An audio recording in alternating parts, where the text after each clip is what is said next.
It's easy to assume that people who don't speak of their pain don't feel it. But if we agree that they do feel it, what drives them to go through these storms without uttering a word? What do they know that others don't know? We're talking here about people who rarely complain, rarely ask for help, and rarely share their burdens with others. There must be a reason behind their silence. You could say a philosophy that shapes their way of life. In this video, we'll talk about why is it that some people, no matter how hard life gets, refuse to voice their pain.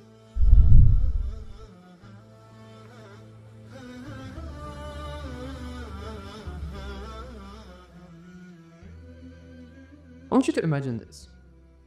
You travel to Saudi Arabia and you meet the king of Saudi Arabia. And he tells you, ask me whatever you want.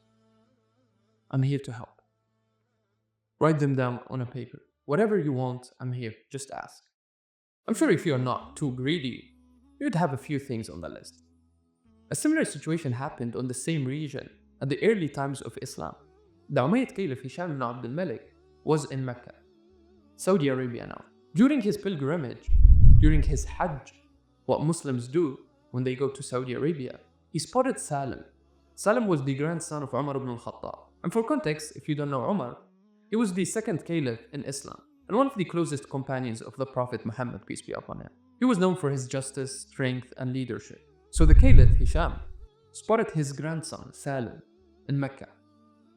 And when he saw him from afar, he noticed him walking barefoot with his worn out shoes in hand. When the caliph noticed him, he said, "Oh Salam, do you need anything?" Then Salam told him, "How could I ask you for anything when we are in the house of God? Is it not enough to bring my needs directly to him?" A bit embarrassed from this answer, the caliph walked away. But he couldn't let go of this interaction. Then later when Salam left the haram, when he left the sanctuary place, the caliph spotted him again. Then he asked him, "Salam, now that we are outside the sanctuary, is there anything I can do for you?" Salam then, inquisitive, asked, "Are you asking me about a need of this world or the next?" Hisham told him, "No, of this world. Is there anything I can do for you?" Then Salam respectfully replied, "Wallahi, I've never asked my worldly needs from the one who owns the world. So why would I ask them from someone who doesn't?" The caliph was left speechless, moved to tears. And all he could say was, "I wish I could trade all my wealth and power just to be like Salam." To complain is to share your pain. But in the Arab culture, we have a deep understanding that not everyone deserves to carry our pain. As an Arab poet wrote, "Do not complain to others of a wound you carry, for only the wounded knows the pain it brings. And worse, sometimes the ones you complain to are the very ones who take joy in your suffering." If you complain to one who finds joy in your pain, you've only added another wound to your pain, and it's regret. Arabs say, "الشكوى لغير الله مذلة." Complaining to anyone other than God is humiliation.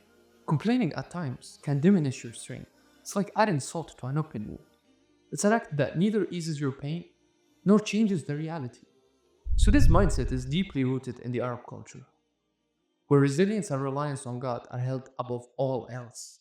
Al-Hajjaj ibn Yusuf, a famous Arab ruler known for his harshness and heavy hand, it is said that he once unjustly imprisoned a man, and after some days passed, the imprisoned man wrote him a letter. On a small piece of paper he wrote, "The days of our suffering have passed, and so will the days of your enjoyment. Our meeting is at the day of judgment. The prison will be hell, and the judge will need no witnesses."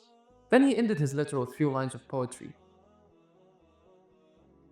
"You will see, oppressor, when we meet one day, before Allah, where no one can sway. Oppression is shame. It stays the name. And the oppressor is always to blame."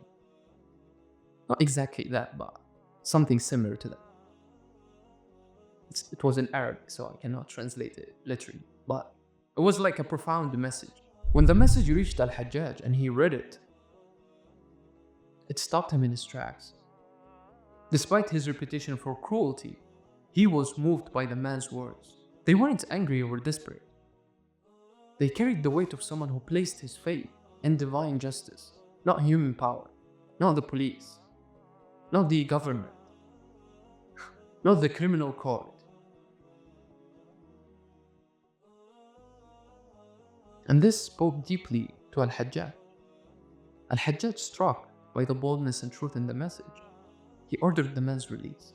This tactic worked with people who are still conscientious, with people who know that God exists and that one day everyone will be judged and no witnesses will be needed. So a reminder to those kind of oppressors can be effective, no matter how cruel they are. And in case they don't believe in none of that, they don't believe that God exists, they don't believe that karma will get them one day, then time will show them. Patience and the reliance on God will always be effective. And patience, by the way, doesn't mean stagnation. Yes, I can endure some pain. I can be patient.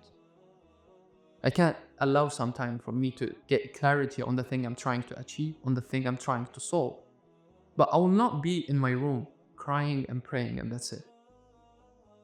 I will have to be taking actions and then rely on God to guide me and to make my plan work. And here's where faith comes in. You are in a battlefield. You know, with the tools and means you have, you will not be able to win, but you still go anyways because you know you are right. And you stand up for something that is right. And that gives you strength as opposed to the other side.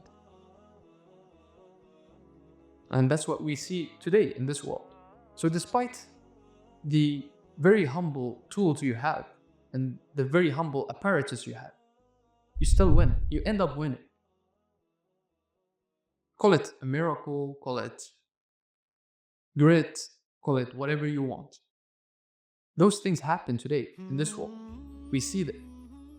Yes, God gave the oppressor a lot of time, but at the end they lost. They lost in this world, and then there will be another punishment. So this happens today in front of our eyes.